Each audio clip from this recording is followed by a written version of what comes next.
All right, cool. So, something new. Again, Freud. Good old Freud. I am by no means a Freudian, nor a psychoanalyst, so this is a little bit out of tune with me, but that's what we do. We want to look at everything.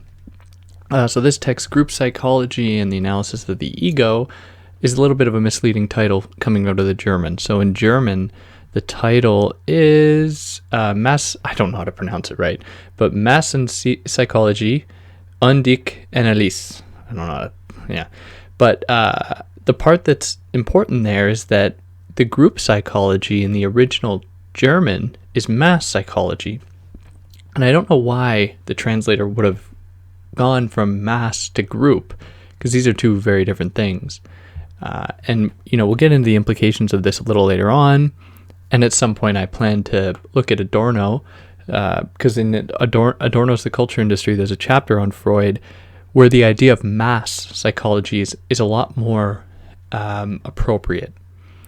And it's certainly the case even within Freud's text here. So as we read it, I'm going to make some allusions to populism in all its forms that has much more of an affinity with the idea of the mass than it does with a group. Okay, so this text starts out easily enough, okay? So in the introduction, Freud says right off the bat that it's really misleading to think that individual psychology is just interested in individuals.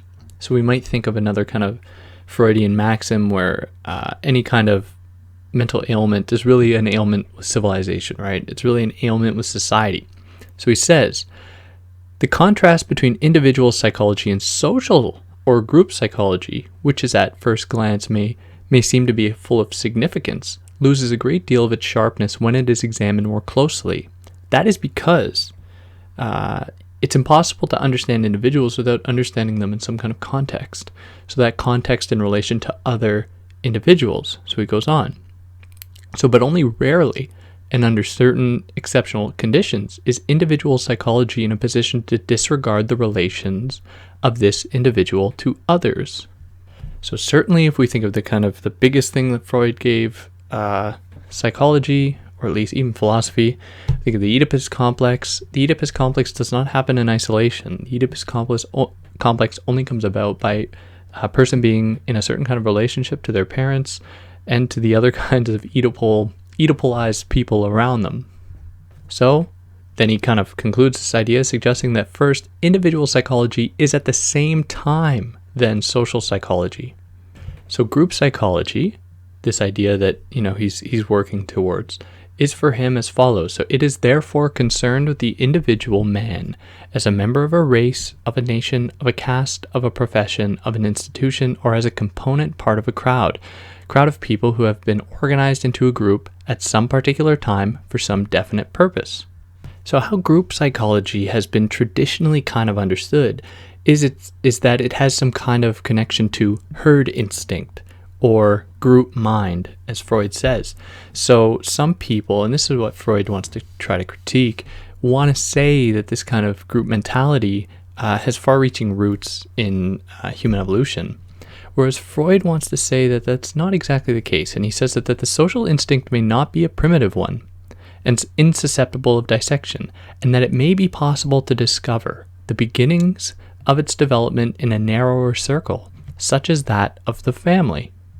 So that sets the stage for what we're going to do here. So moving into the kind of core of the text, Freud first takes aim at le bon.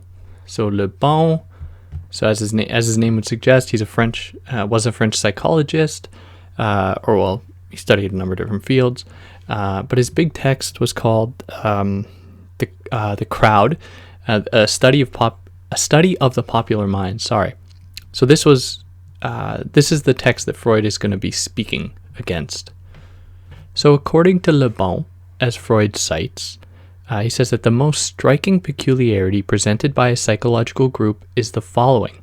Whoever be the individuals that compose it, however like or unlike be their mode of life, their occupations, their character, or their intelligence, the fact that they have been transformed into a group puts them in possession of a sort of collective mind, which makes them feel, think, and act in a manner quite different from that in which each individual of them would feel, think, and act were he in a state of isolation.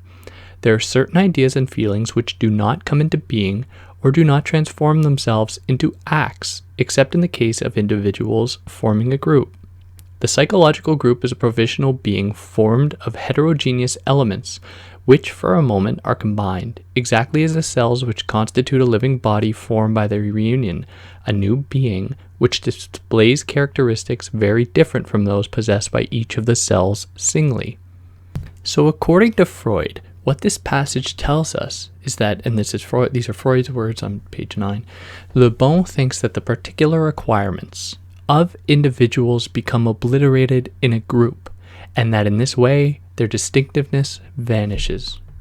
So in the formation of a group, each individual loses who they are as individuals, and through these individuals coming together, they as a mass, as a group mass, form an almost homogeneous new individual.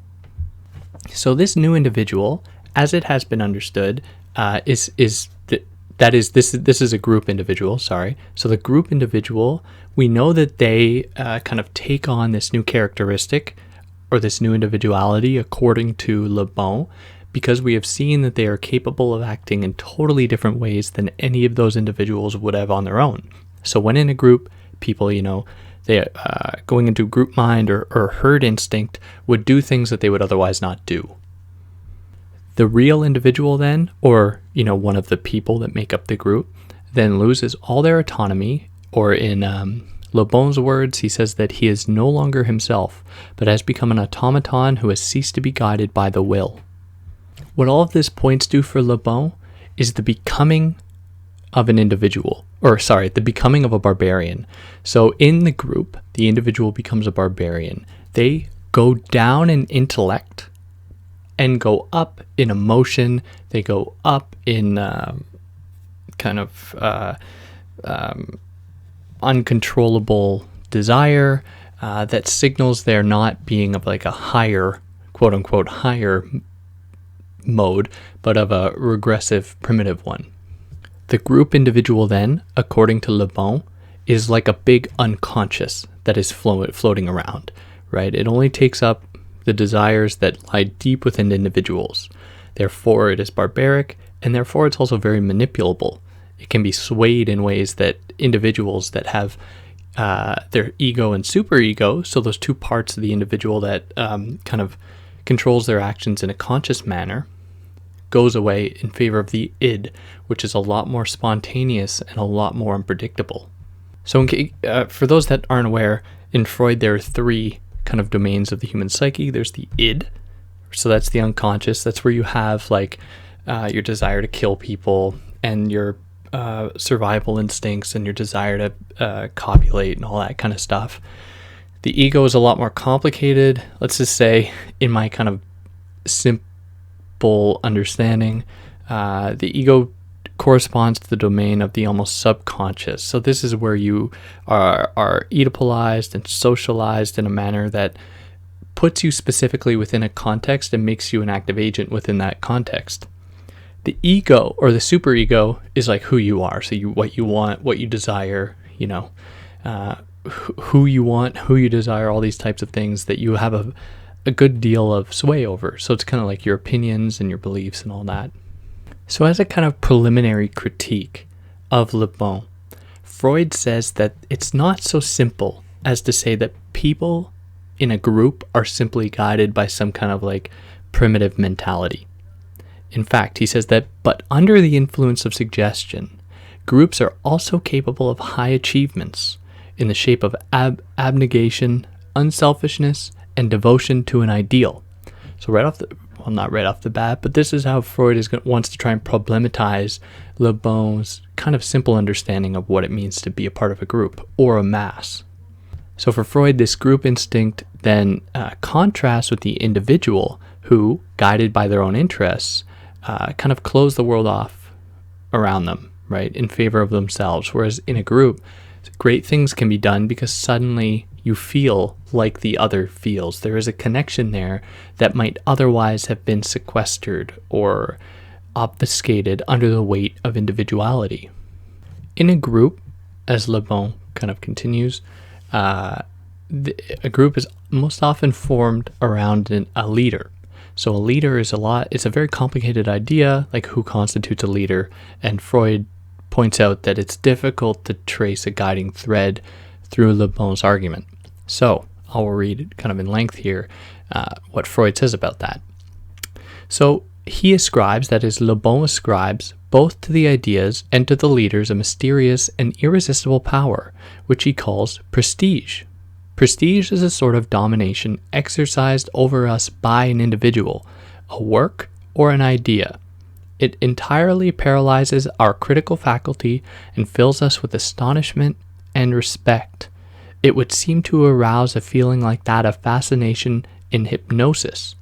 He distinguishes, that is, Le Bon distinguishes between acquired or artificial and personal prestige. The former, so that is acquired or artificial prestige, is attached to persons in virtue of their name, fortune, and reputation, and to opinions, works of art, etc., in virtue of tradition. Whereas personal prestige is attached to a few people who become leaders by means of it, and it has the effect of making everything obey them as though by their operation of some magnetic magic. All prestige, however, is also dependent upon success and is lost in the event of failure.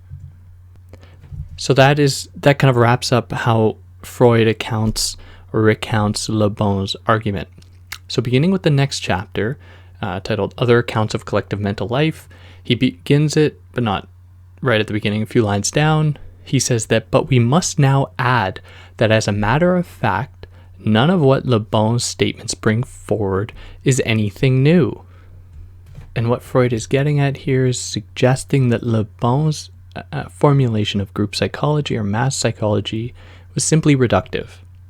Now, to kind of extend an olive branch, Freud says that Le Bon himself was prepared to admit that in certain circumstances the morals of a group can be higher than those of the individuals that compose it, and that only collectivities are capable of a high degree of unselfishness and devotion.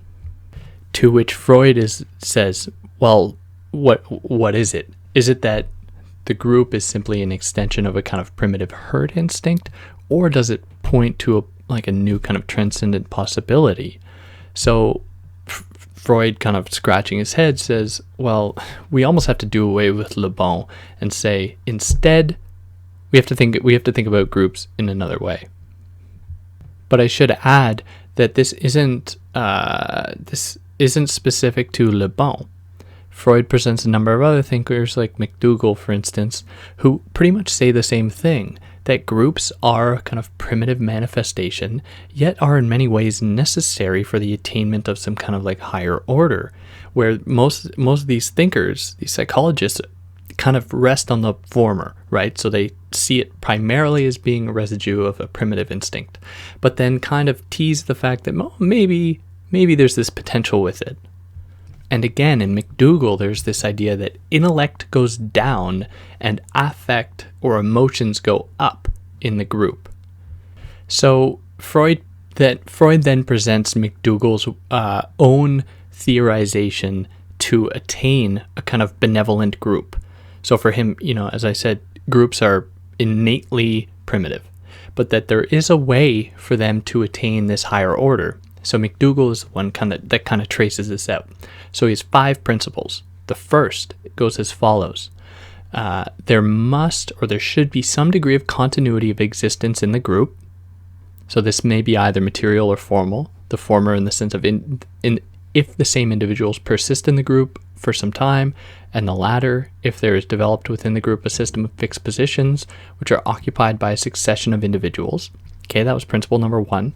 Number 2, the individual member of the group, some definite idea should be formed of the nature, composition, functions, and capacities of the group. Okay, fair.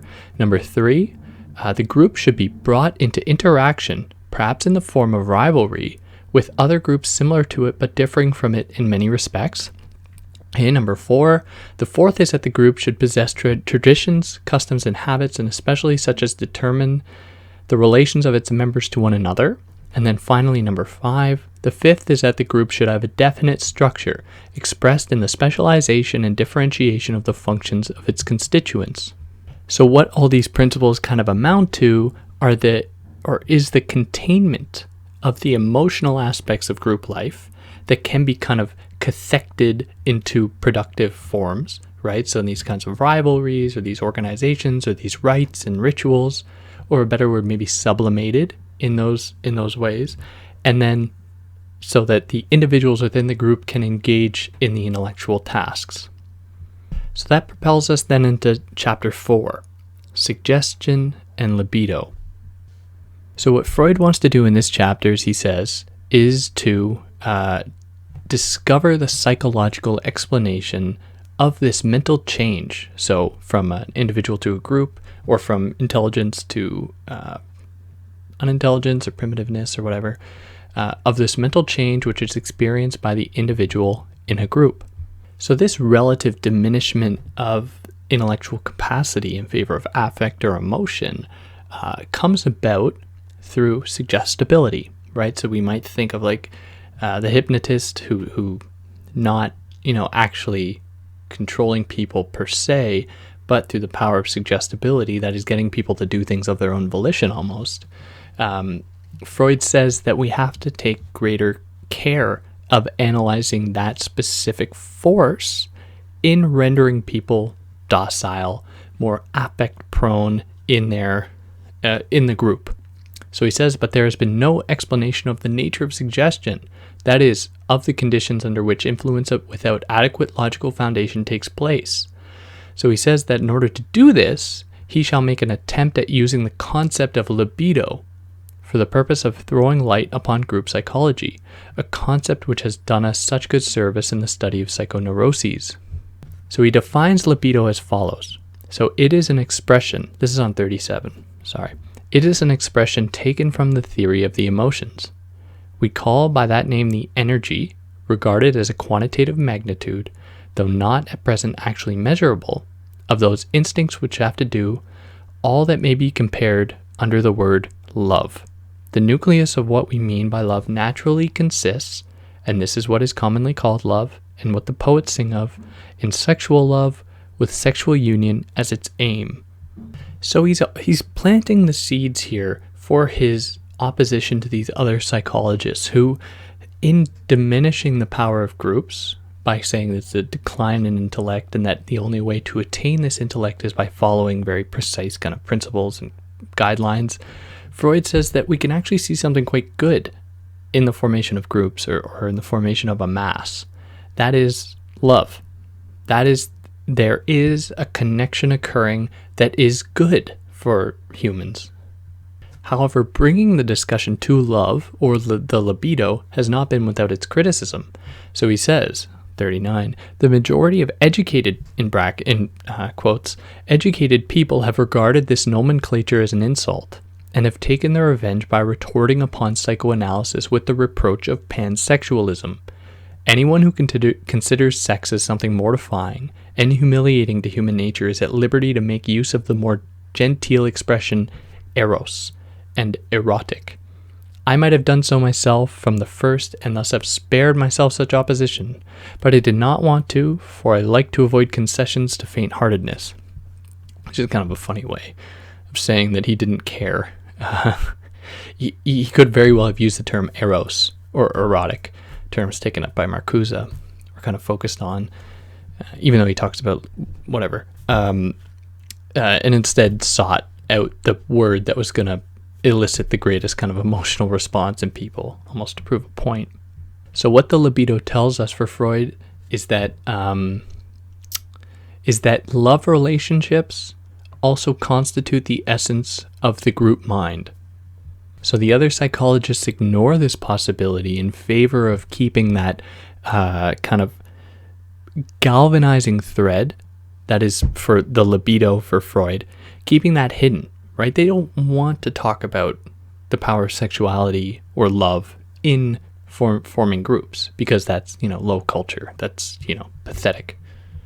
And with that, dovetailing into chapter 5 here, where he's going to talk about two, or as it's called, two artificial groups, the church and the army. So in the discussion of groups historically, and more specifically around the leaders that form them, Freud says too little attention has been given to the distinction between groups with leaders and groups without leaders.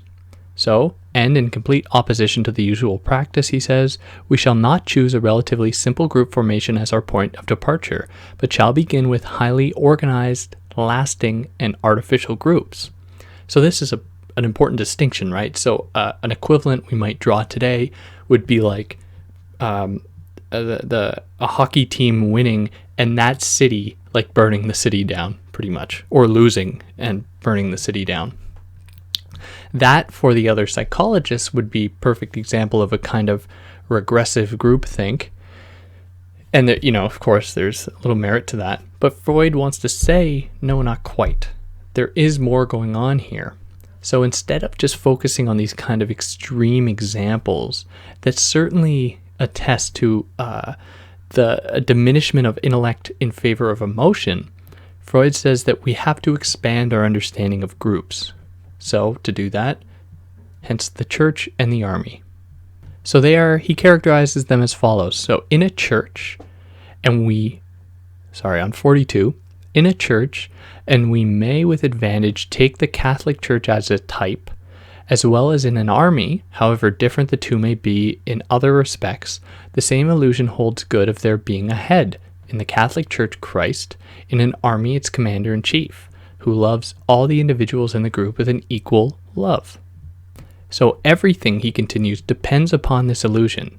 If it were to be dropped, then both church and army would dissolve, so far as the external force permitted them to. So in the case of the church, Freud says that there is a democratic character to this kind of organization, or this kind of group, this kind of mass, where everyone is equal in the eyes of Christ. That is, they're equal in love that he has for them. So the army, the example of the army, gives us another peek into another way that the group is formed. So it's not only through love for the commander, but Freud says that there's something else that occurs in the moment of panic. So panic, he says, arises if a group of that kind becomes disintegrated. So this panic, which causes a sense of dread in the individual, is not a kind of hysteria that should be understood in terms of the other psychologists, who would say that this signals the rise of emotion and affect. Freud says instead that the existence of panic signals just how strong the libidinal energy is when there is a kind of proper formulation. So as he says on 47, now that he is by himself, so that is the person experiencing panic, now that he is by himself and facing the danger, he may surely think it greater.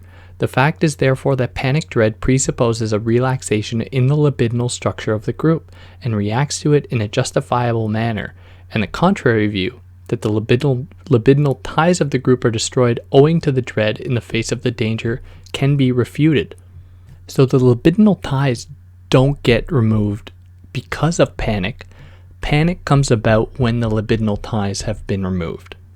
So in considering both the church and the army, Freud says that, we should also pay heed to the fact that they might point to a general degree of love for those that subscribe to that doctrine.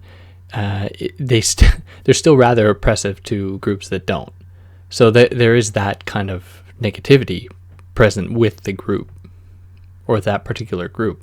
So he says that however fundamentally indeed, every religion is in this same way a religion of love for all those whom embrace it, while cruelty and intolerance toward those who do not belong to it are natural to every religion.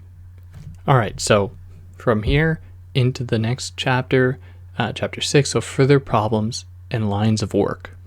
So now he wants to consider different groups without leaders, or compare groups with leaders and without. So in his words, we should consider whether groups with leaders may not be the more primitive and complete, whether in the others an idea, An abstraction may not be substituted for the leader, a state of things to which religious groups with their individual head form a transition stage, and whether a common tendency, a wish in which a number of people can have a share, may not in the same way serve as a substitute. So that is without a leader, like a person leader, or a thing leader, like an idol, and instead around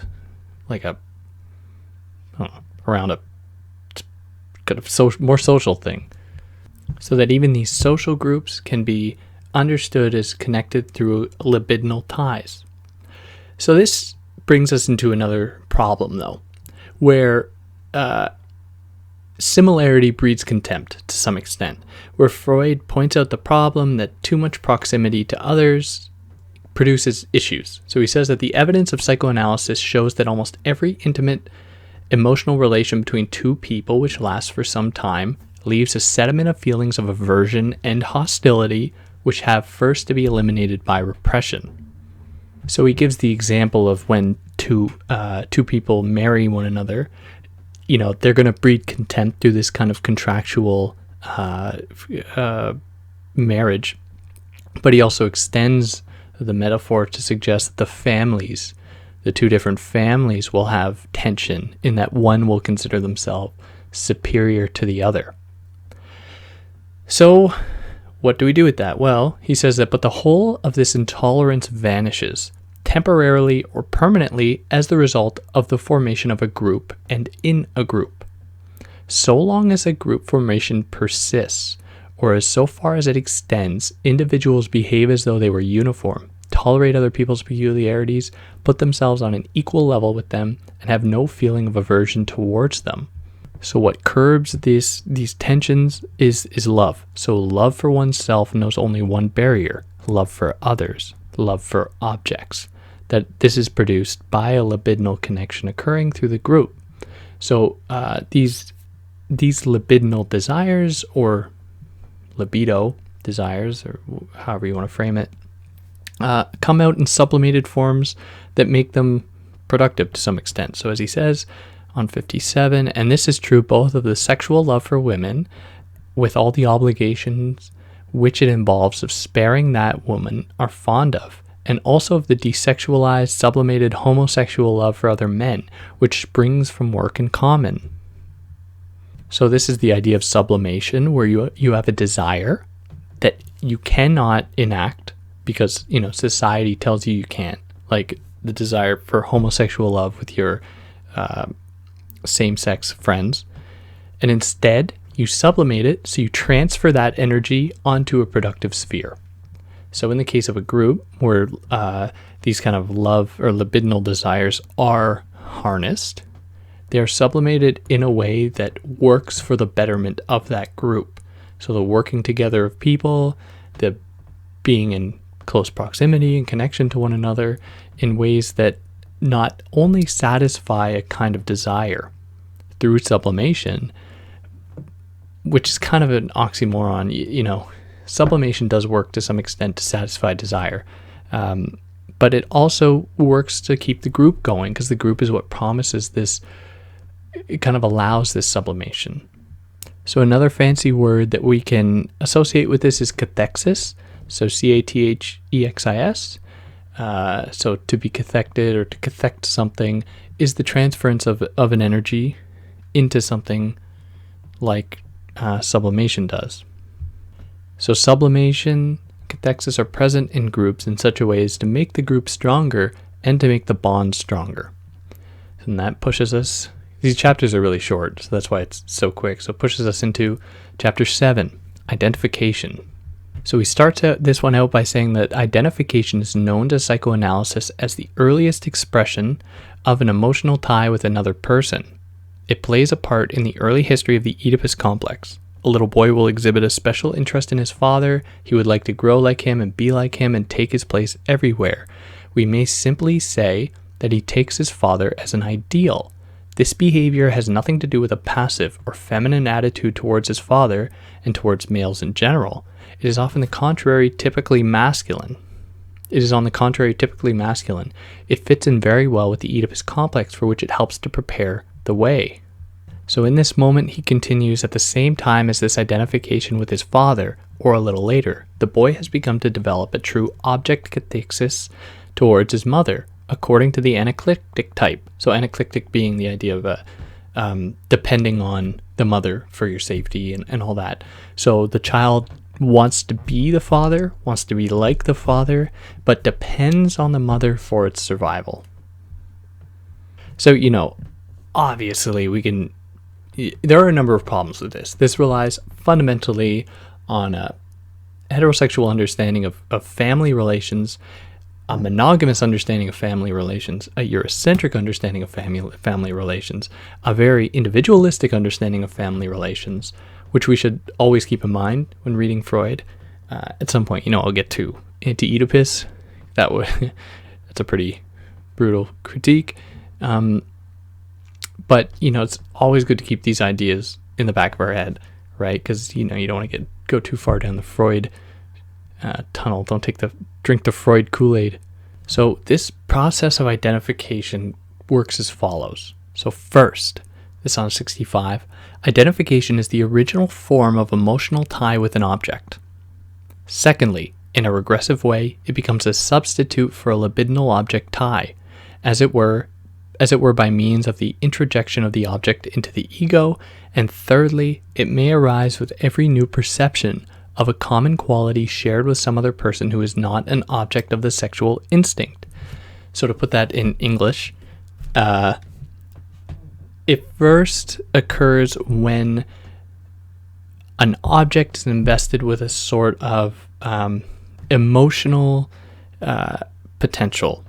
Okay, so that object being the mother in some cases, or in the oral phase of the child's development, anything that they can eat, right? So that thing they consume, put into themselves, and therefore kind of invest into themselves by ascribing it with a certain meaning. Okay, number two, it then becomes, in a sublimated way, it is where you transfer your libidinal or sexual energy. Okay, so in societally productive ways, you then transfer it onto X, Y, and Z domains. And then thirdly, identification points to the forming of groups with others that have gone almost through the same stages.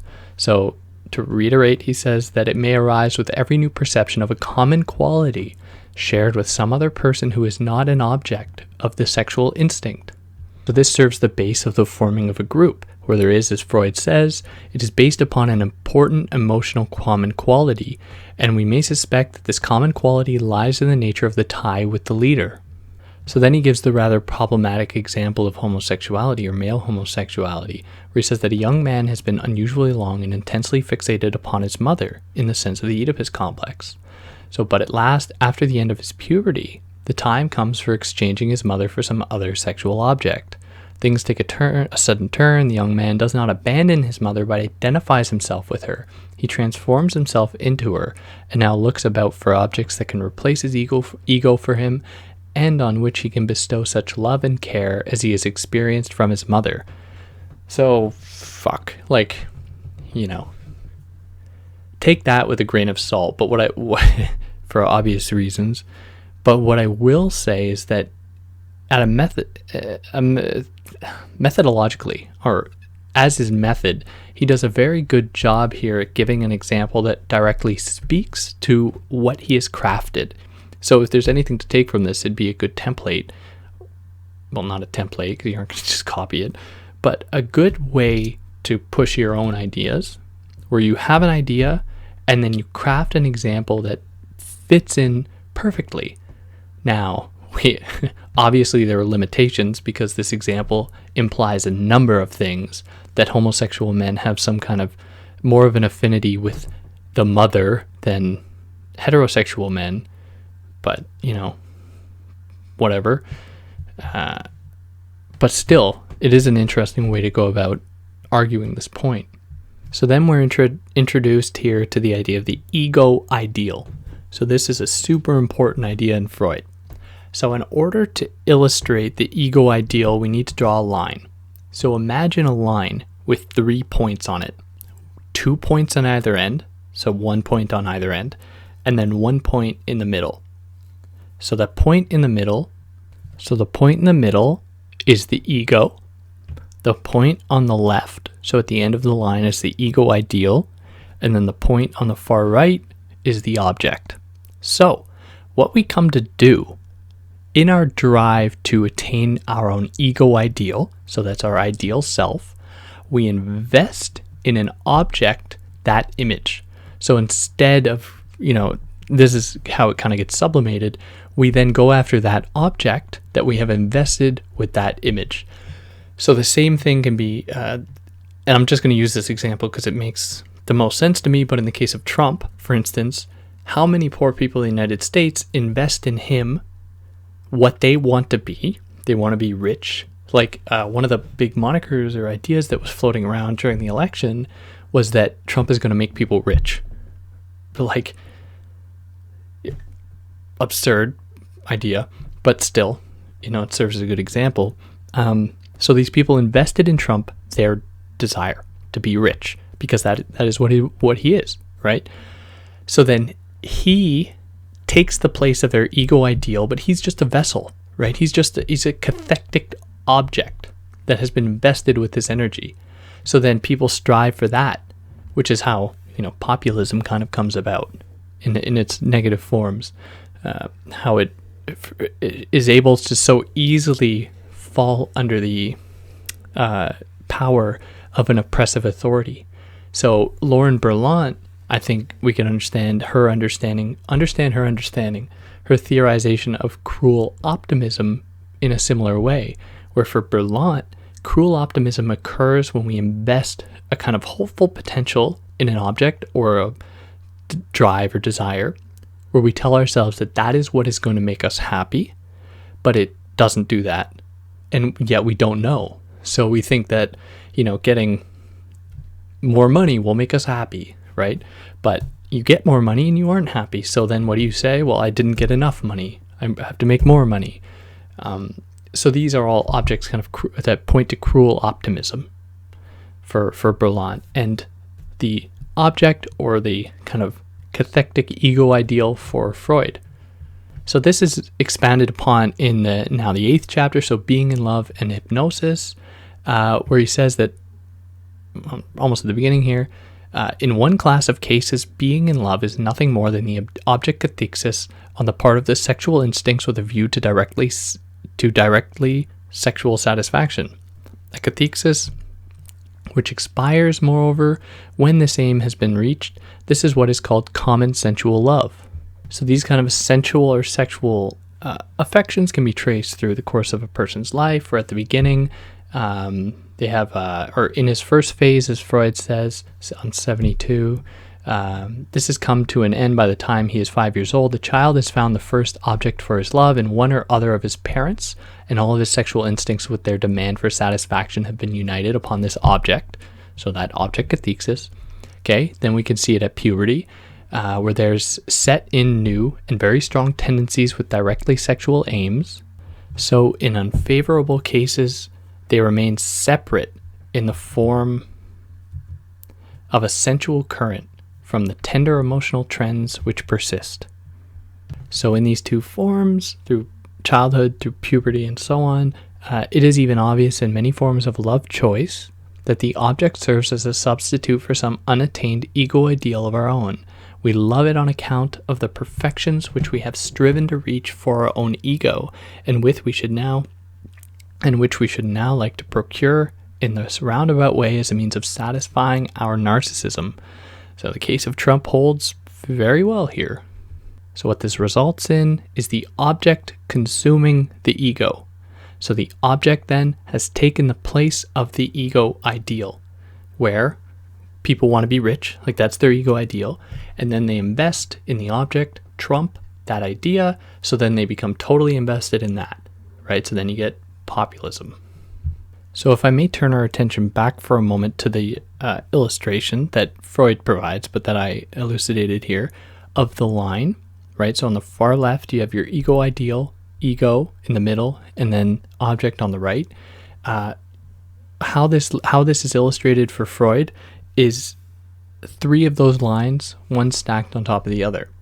So then there's a guiding thread that comes through all of them when all people are kind of invested in the case of this group in this external object. So in the case of Trump. So that's how you go from the individual ego ideal to the formation of a group, kind of displacement of an ego ideal into an object.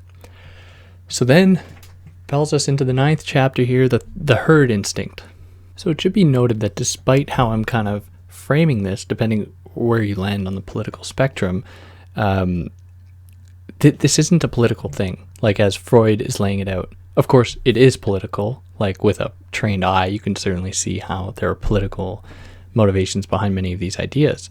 But he's not like outright condemning this transference of energy to a cathartic vessel, right?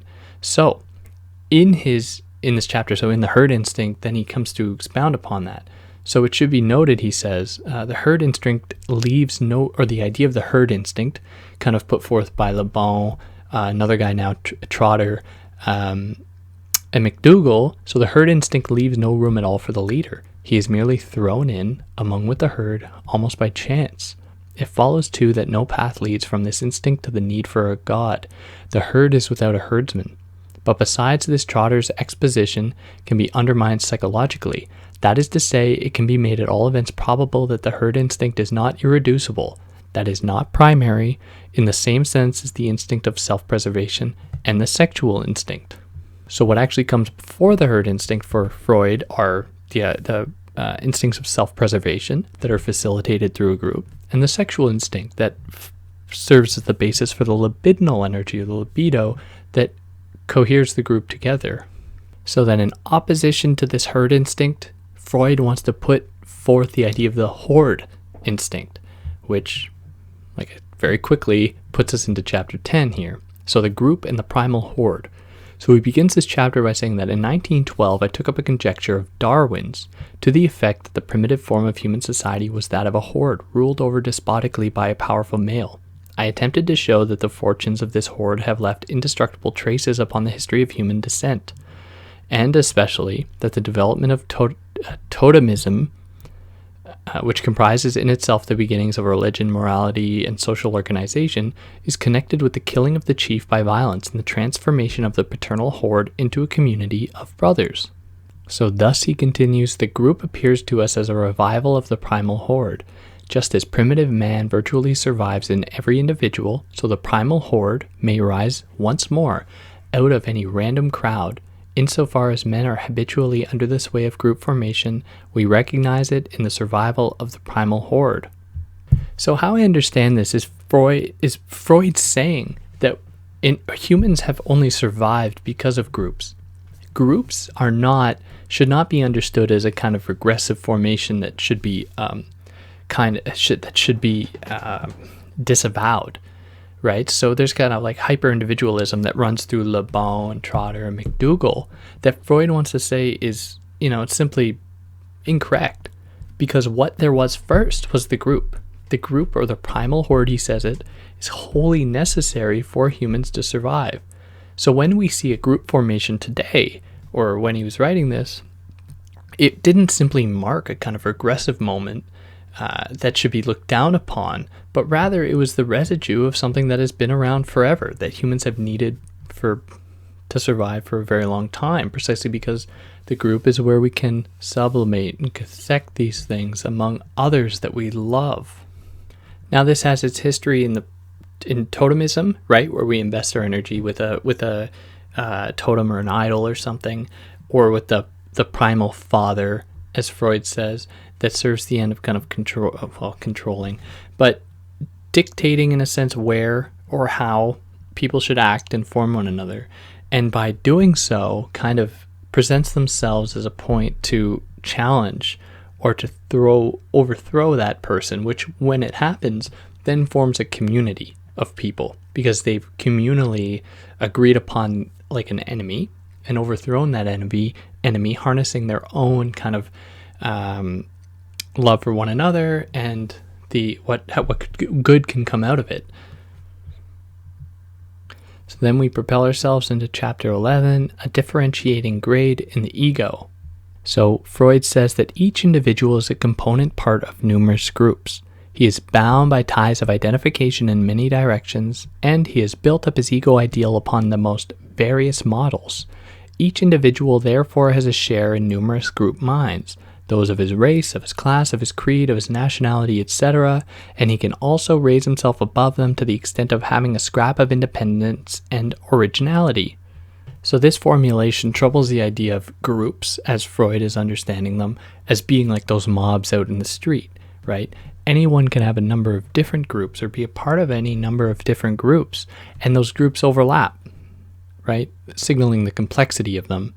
And it's very, intersectional in this way, and how the one's commitment to some groups might be greater than others, which isn't a bad thing per se, or weaker, depending. So then we return to the idea of the ego ideal, where, this person being invested in various different groups might have various different kind of ego ideals, right, that they invest their energy in. So there's always like some kind of, in this overlap, there are also differential points that the person, the individual, can displace their desires onto. And what this allows for is almost a good thing by having all these different possibilities, right? So I would go so far as to say that the ego ideal might change depending on which group you're associated with to kind of fit in with that group. So there is always, as Freud says, a feeling of triumph when something in the ego coincides with the ego ideal. And the sense of guilt can also be understood as an expression of tension between the ego and the ego ideal. So this kind of guilt might be curbed when you are part of numerous groups, right? Which allows you then to have this satisfaction here, or have that satisfaction there, as opposed to just investing yourself in one thing that you can't fully attain or can't fully be a part of or achieve, which can lead to a lot of dread. So, and then finally we move into chapter 12, postscript. So here Freud wants to take on a number of ideas that he kind of avoided. Sorry for the noise outside.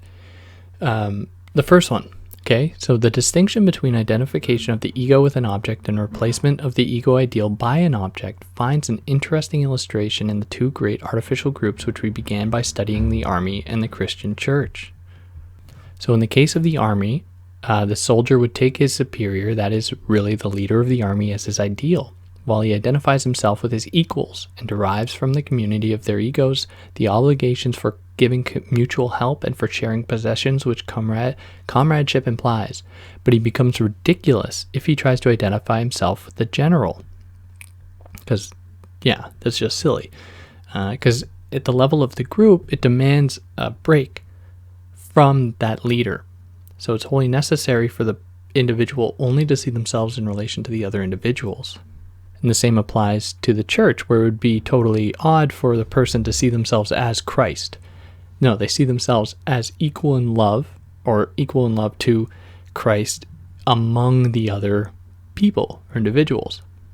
So the second thing, we have said that it would be possible to specify the point in the mental development of man at which the advance from group to individual psychology was also achieved by the individual members of the group. So this could be understood as occurring I'll read it, the quote. So the hero, for example, was terrible noise. The hero was a man who by himself had slain the father who still appeared in the myth as a totemistic monster. Just as the father had been the boy's first ideal, so in the hero who aspires to the father's place, the poet now created the first ego ideal. So the killing of the father is always replaced by some other kind of figure, right? Another totemistic figure or another leader, because that's how Freud imagines this occurring. And he ascribes this to this point.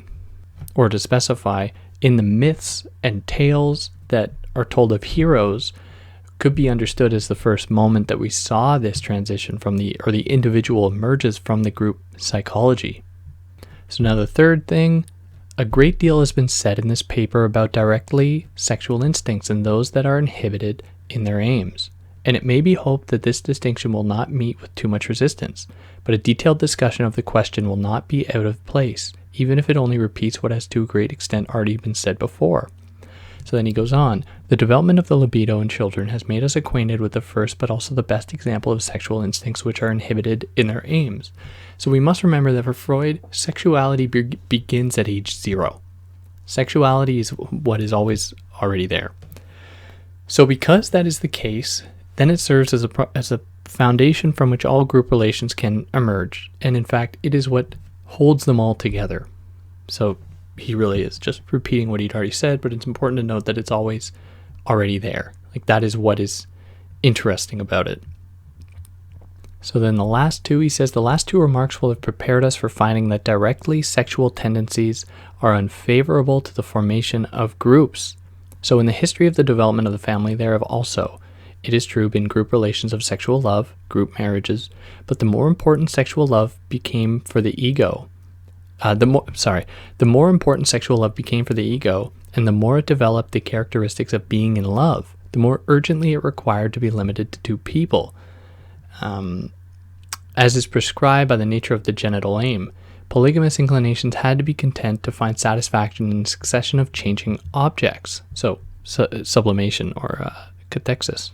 So this poses a problem for the group instinct, where Freud says that 2 people coming together for the purpose of sexual satisfaction, insofar as they seek for solitude, are making a demonstration against the herd instinct, the group feeling. The more they are in love, the more completely they suffice for each other. So like in the church and the army as 2 examples, relationships among people, sexual relationships in those spaces are seriously looked down upon. So then we get this other term, exogamy. So one of the reactions to the parricide was, after all, the institution of totemistic exogamy, the prohibition of any sexual relation with those women of the family who had been tenderly loved since childhood. So in this way, a wedge is driven in between a man's tender and sensual feelings, one still firmly fixed in his erotic life today. And as a result of this exogamy, the sensual needs of men had to be satisfied with strange and unloved women. In the great artificial groups, the church and the army, there is no room for women as a sexual object. The love relation between men and women remains outside these organizations. So it was necessary not to screw with the group in this way, because it would risk kind of deconnecting the kind of love that was necessary to keep the group together, where if it could be manifested in its physical form, that is with sex, then it would lose its sublimating effects in reconciling and keeping the group together. And then what that would point to, or what that would result in, is a kind of neuroses settling in, because it would be the dissolution of the organizational principle of that reality. So even those, Freud says, who do not regret the disappearance of religious illusions from the civilized world of today will admit that so long as they were enforced, they offered those who were bound by them the most powerful protection against the danger of neurosis. So this points to the distinction between neuroses and psychoses, where neuroses is almost a commitment to reality in a very overt way, right? So the neurotic person wants to keep everything, in check, in a very kind of over-the-top way, and then, so in the face of disillusion, as might occur, then neuroses sets in, right? So the desire to keep everything together, whereas psychosis is a kind of repudiation of the way the world is, according to Freud. So if things were to fall apart by like having the sexual relations in the group, what might happen is the neurotic would feel obliged to replace by his own symptom formations the great group formations from which he is excluded. He creates his own world of imagination for himself, his own religion, his own system of delusions, etc. So then finally, Freud gives us a kind of overview of some of the primary ideas. So being in love, which is based on the simultaneous presence of directly sexual tendencies and of sexual tendencies that are inhibited in their aims, so that the object draws a part of the narcissistic ego libido to itself. It is a condition in which there is only room for the ego and the object. Then hypnosis resembles being in love and being limited to these 2 persons, but it is based entirely upon sexual tendencies that are inhibited in their aims and substantiates the object for the ego ideal. Then the group multiplies this process. It agrees with hypnosis in the nature of the instincts which hold it together and in the replacement of the ego ideal by the object, but to this it adds identification with other individuals, which was perhaps originally made possible by their having the same relation to their object. So this is kind of how the process goes. So then what stands in his concluding remarks, what stands in opposition or outside of this system is the neurotic. So the neurosis stands outside the series. It also is based on a peculiarity in the development of the human libido. So to this extent, it resembles hypnosis and group formation in having the character of a regression, which is absent from being in love. It makes its appearance wherever the advance from directly sexual instincts to those that are inhibited in their aims has not been completely successful, and it represents a conflict between those instincts which have been received into the ego after having passed through this development, and those portions of the same instincts which, like other instinctive desires that have been completely repressed, strive from the repressed unconscious to attain direct satisfaction. So you get that complicated point to end it. Good stuff here. Good old Freud. Barring a lot of problematic things that people have rightly critiqued Freud and psychoanalysis more broadly for, there are interesting insights here, and it's important to learn these things, I think.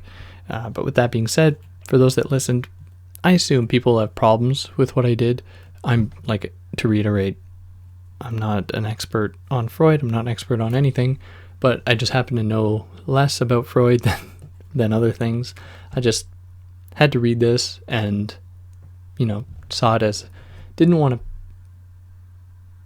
not discuss it because I'd read it and I feel like I understood it. So with that being said, if anyone has any problems or wants to add anything or clarify things, fucking, you know how to do it. And I look forward to it. But otherwise,